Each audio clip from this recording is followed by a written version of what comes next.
Produit par Binge Audio. Salut, c'est Thomas Rozek. Depuis une bonne quinzaine d'années, la pornographie en France n'est plus synonyme de premier samedi du mois sur une chaîne cryptée et de Marc Dorcel, pour ne citer que le plus célèbre des producteurs nationaux. Son visage, ses visages ont changé. De nouvelles signatures, de nouvelles façons de faire sont apparues. On a vu se développer, comme partout dans le monde, un porno engagé, revendiqué féministe pour certains, éthique, etc., etc. Et de l'autre côté du spectre, un porno radicalement différent qui lui jouait sur des codes franchouillards, sympathiques entre guillemets, libertins diraient certains. Ce porno-là, produit en quantité industrielle, c'est celui qui incarne plus que tout autre une institution désormais du divertissement pour adultes, Jackie et Michel, deux prénoms connus de presque tous et qui sont désormais dans l'œil du cyclone judiciairement parlant. À la mi-juin, le patron du site et 3 autres personnes ont été mises en examen dans le cadre d'une enquête du 1er district de police judiciaire de Paris. Une enquête pour viol et viol aggravé, proxénétisme, traite d'êtres humains et séquestration.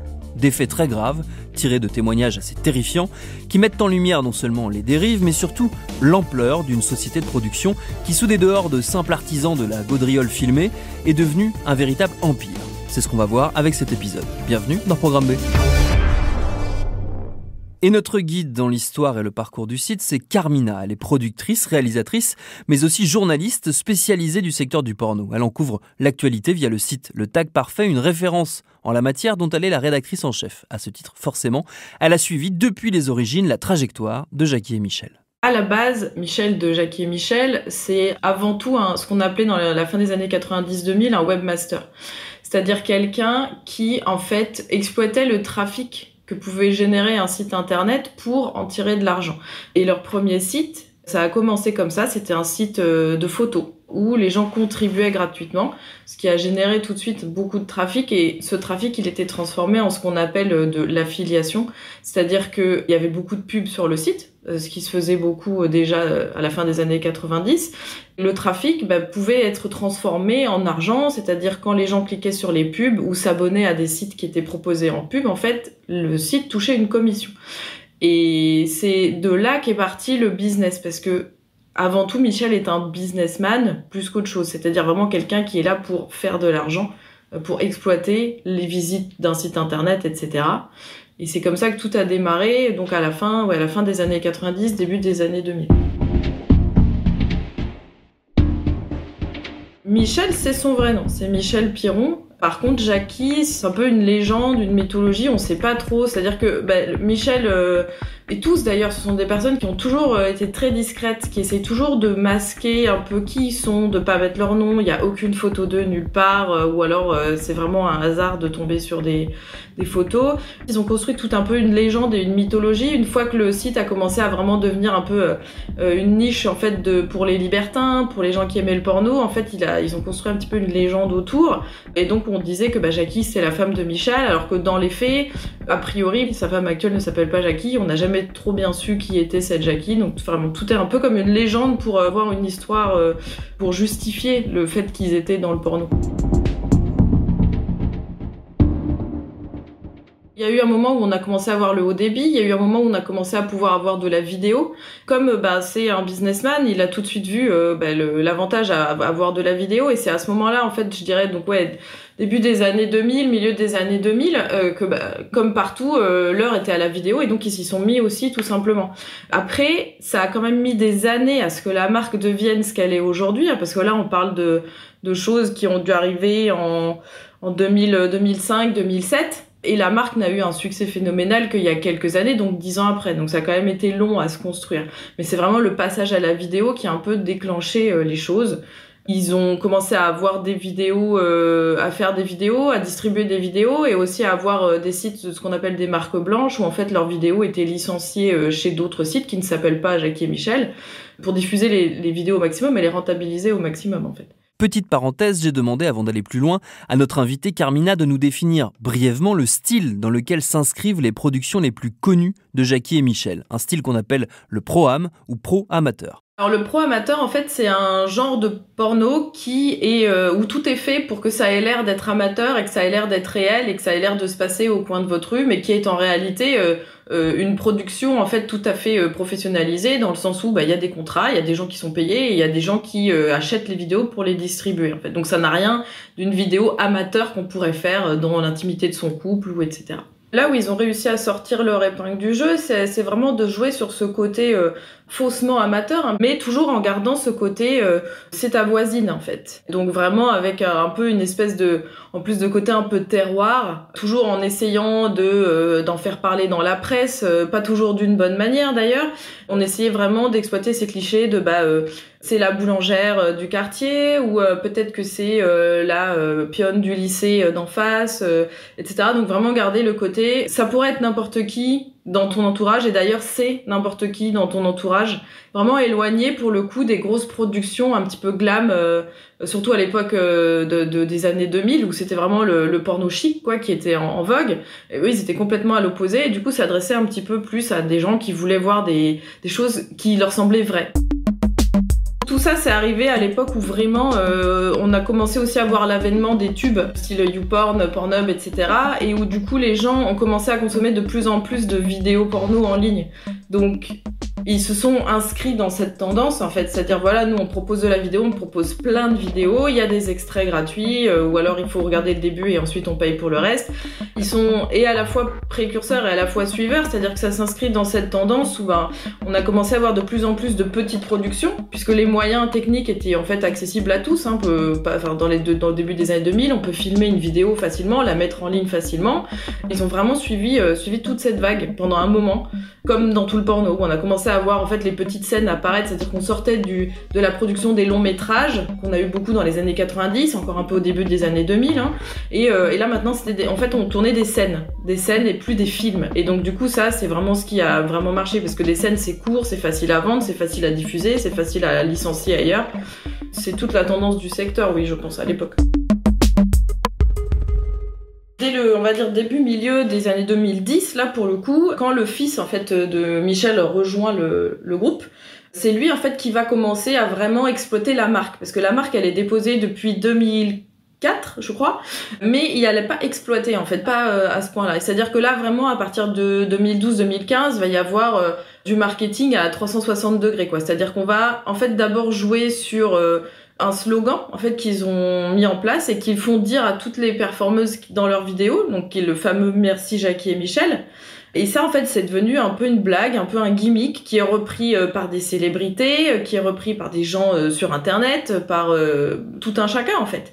À ça on a ajouté donc le merchandising, parce qu'ils ont lancé du merchandising avec des t-shirts avec marqué merci Jackie et Michel, avec marqué casting Jackie et Michel, etc. Et donc ça c'est des choses qui vont se vendre en supermarché. Donc dans des chaînes comme Intermarché, comme Auchan, etc. Donc qui sont accessibles au grand public en fait. Et c'est vraiment ça qui fait leur notoriété. Alors avec un petit côté, encore une fois, un peu terroir, un peu beauf, machin, mais c'est un truc qui fait toujours rigoler. Enfin, je veux dire, on me dit à n'importe qui dans la rue merci qui, les gens savent de quoi on parle en fait, la plupart. Une grande partie. Et c'est un peu là-dessus que là ça va vraiment décoller quoi. La notoriété de la marque va vraiment décoller. Par la voix de son avocat, Michel Piron assure qu'il ignorait que des actrices subissaient des actes de violence sexuelle. Il précise aussi que Jackie et Michel n'est qu'un diffuseur de films qui sont eux réalisés par des producteurs indépendants. Juste par exemple, ce petit slogan, ça prouve bien que c'est pas tout à fait vrai et que en fait il y avait quand même un peu un style à respecter ou qui donnait un petit peu des directives, ce qui techniquement en fait fait que tu es producteur exécutif, puisque tu dis aux gens voilà moi je vous prends la vidéo, si on dit merci Jackie et Michel dedans, bon ça montre que quand même on peut pas se targuer d'être uniquement diffuseur et qu'il y a quand même quelque part un moment où on a mis un peu les pieds dedans quoi. Au moment où en fait le Tag Parfait a été créé, le magazine dont je suis la rédactrice en chef aujourd'hui, qui est le magazine de la culture pornographique, donc qui a été créé en 2010, ça colle un petit peu avec cette période et en fait assez rapidement on se rend compte que dans le secteur, nous en tant que journalistes spécialisés du milieu et aussi les gens qui parlent entre eux, on se rend assez vite compte qu'en fait il y a quelque chose de pas net. de pas génial, de pas super. On a des échanges avec eux qui sont où il y a des phrases prononcées qui font un petit peu beaucoup même tiquer. On se rend compte qu'à chaque fois qu'on parle d'eux, on reçoit des messages pour essayer de modifier une phrase ou deux, pour essayer de faire supprimer un article, pour dire ah ben dis donc là c'est pas très sympa ce que vous avez écrit, et c'est toujours un petit peu insidieux, c'est jamais frontal, mais c'est systématique. Ça m'est arrivé moi une fois de les critiquer sur Twitter en public, la réponse a été directe. J'ai reçu des insultes avec une capture d'écran d'un de mes shows webcam de quand j'étais camgirl, donc à l'époque. Voilà, c'était ce genre de méthode toujours où on voulait intimider en fait un petit peu. Et assez rapidement, on se rend compte aussi qu'il y a des témoignages qui commencent à apparaître un petit peu, ou des filles qui disent bah en fait voilà, moi on m'avait dit que ce serait 2 hommes, en fait il y en avait 5, ou je pense que j'ai été droguée, etc. Donc des choses qu'on voyait passer, qu'on entendait effectivement. Alors là tout ça, le problème c'est qu'à l'époque ce ne sont que entre guillemets des rumeurs, que personne ne porte plainte, ou que si les gens essayent de porter plainte ils sont pas écoutés. C'est toujours le problème dans le secteur de la pornographie. Mais voilà, on se rend compte que bah en fait peut-être que Michel et Thibaut c'est des personnes avec qui il vaut mieux pas trop rigoler, et que de toute façon dès qu'on parle d'eux on reçoit soit des appels, des emails de eux venant d'eux directement, ou bizarrement des messages un petit peu insultants, un petit peu désobligeants, de comptes anonymes qui apparaissent uniquement quand on parle de Jackie et Michel. Donc là, dès les années, on va dire 2013-15, on sent qu'il y a quelque chose qui va pas. Et ça s'empire au fil des années, quoi.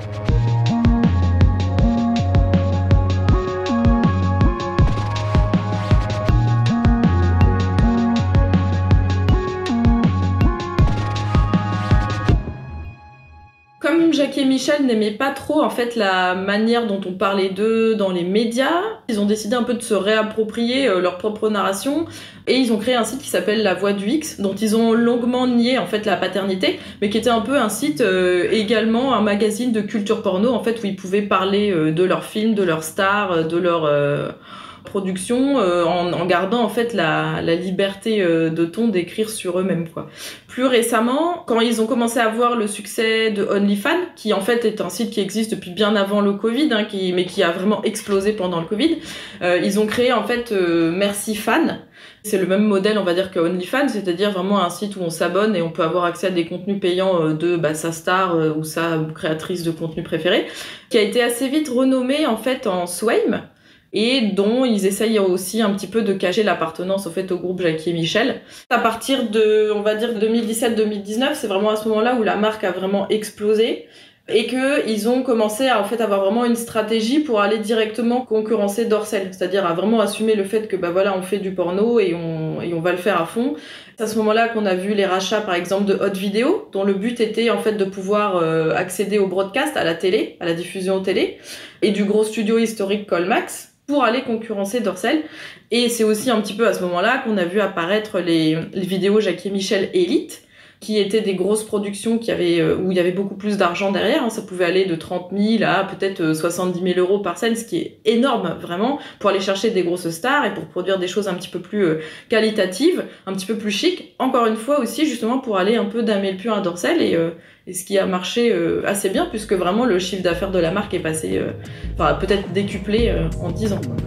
Donc ils ont vraiment joué sur tous les tableaux, c'est-à-dire au bout d'un moment, voilà, c'était assumé, c'était on fait de la vidéo, on fait du pro-am, on fait du élite, on passe à la télé, et on a aussi notre propre OnlyFans à nous, et donc là on était ça plus le merchandising, voilà, ils étaient partout, quoi. Depuis l'été dernier, il y a beaucoup d'enquêtes judiciaires qui sont en cours et qui touchent le milieu donc du pro-amateur français. Ça a commencé d'abord par Pascal Opé, par Matadix, qui étaient des producteurs de vidéos qui étaient distribués par des groupes comme Jackie Michel ou Dorsel, et jusqu'à là cette semaine où carrément c'est Michel et sa femme qui ont été mis en examen en fait dans le cadre toujours de ces enquêtes, des enquêtes pour des faits graves de viol, de proxénétisme, de traite d'êtres humains, etc. Le porno français ne se résume pas uniquement à Jackie et Michel. Alors évidemment, c'est eux qui sont le plus célèbres maintenant et qui, même depuis ces dernières années, faisaient vraiment concurrence à Dorsel, l'autre géant historique. Mais tout le porno français ne se résume pas à ça, hein. Heureusement, aujourd'hui, il y a des gens qui font des choses beaucoup mieux. Ce que ça dit surtout, c'est que c'est un secteur qui est mal encadré, qui est discriminé, dont on ne veut jamais s'occuper que quand y a des scandales ou quand les gens veuille légiférer pour interdire la pornographie, en fait. En tant que moi-même productrice, c'est chaque jour, en fait, un parcours du combattant pour pouvoir faire les choses bien, parce qu'en fait, personne nous aide, personne nous soutient, personne ne veut travailler avec nous. C'est compliqué de trouver des partenaires, alors que pourtant on ne fait que des choses qui sont légales, hein, mais voilà, c'est difficile de trouver un comptable qui accepte de travailler avec soi, c'est difficile de trouver un avocat, c'est difficile de trouver une banque, parce qu'on se fait régulièrement virer en fait des banques, même si on produit des choses qui sont tout à fait légales ou qu'on essaye de produire de manière légale. Mais encore une fois, les performeurs n'ont pas de réel statut aujourd'hui. Il y a encore des lois qui sont en cours aujourd'hui, alors qu'elles ont été votées dans les années 70, et que la réalité du secteur n'a plus rien à voir avec ce que ça pouvait être dans les années 70. Donc ça dit surtout ça dit que comme personne ne s'occupe du milieu, comme c'est pas encadré, en fait c'est la porte ouverte à toutes sortes de dérives. Et puis comme les lois en France en plus sont assez anti-porno finalement, enfin l'encadrement, tout ce qui était financier et légal est assez anti-porno, en fait les gens basent leur société à l'étranger, ce qui rend les choses encore plus complexes, parce que du coup c'est beaucoup plus simple de bidouiller ou de profiter des gens, en fait, quand on n'a pas besoin de respecter le droit du travail français, finalement. Nous, en fait, dans le secteur du porno, on va dire qui dit alternatif ou éthique, nous, on est vraiment très contents que enfin les personnes qui profitent des femmes et des performeuses soient dénoncées et que ces personnes aillent en justice. Mais en fait, on aimerait aussi un petit peu de soutien en fait dans notre travail au quotidien, plutôt que de devoir se confronter tous les jours à des gens qui veulent absolument que le porno disparaisse parce que ils nous accusent un peu de tous les maux de la société. En fait, je pense que ce dont on a besoin aussi de soutien en fait des instances gouvernementale. Je suis allée au Sénat au mois de mars pour leur expliquer tout ça et j'ai l'impression de n'avoir pas du tout été écoutée. Et de ce que je vois actuellement, des échos que je vois en fait dans les discours des personnes devant lesquelles j'ai été auditionnée, c'est que en fait ils n'ont pas du tout écouté ce qu'on avait à dire et on est encore en train de vouloir lutter contre le porno dans sa globalité, plutôt que d'essayer de soutenir en fait les personnes qui sont victimes et d'aider en fait les personnes qui essayent de produire un porno de manière décente et éthique et respectueuse des gens. Je pense qu'aujourd'hui, ce dont on a besoin, c'est ça, c'est d'aide et de soutien. Et on a besoin d'écouter les personnes qui sont victimes, d'écouter les personnes qui sont précaires et d'essayer de leur apporter notre aide par tous les moyens possibles, quoi.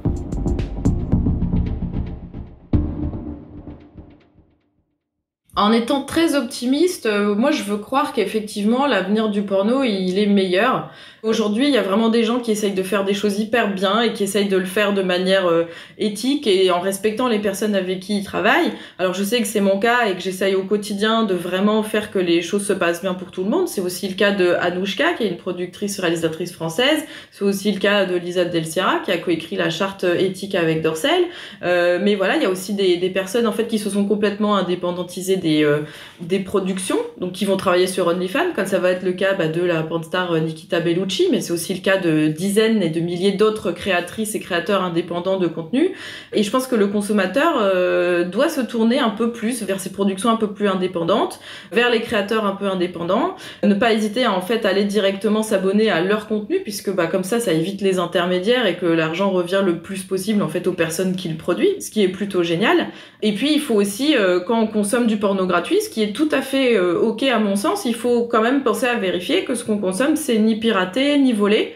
Et ça c'est assez facilement vérifiable maintenant, puisque sur tous les tubes en fait il y a des chaînes comme sur YouTube, puis il y a la petite coche pour dire voilà cet utilisateur est vérifié, est validé, donc vous pouvez aller voir ses vidéos et même si c'est gratuit, vous savez que vous êtes en train de consommer un truc qui est ok de consommer. Je pense que les générations qui arrivent derrière nous ont assez bien conscience en fait de tout ça et essayent de se détacher de l'internet démesuré qu'on a pu connaître nous donc au début des années 2000 et revenir à des choses un petit peu plus sensibles. Donc j'ai espoir, oui.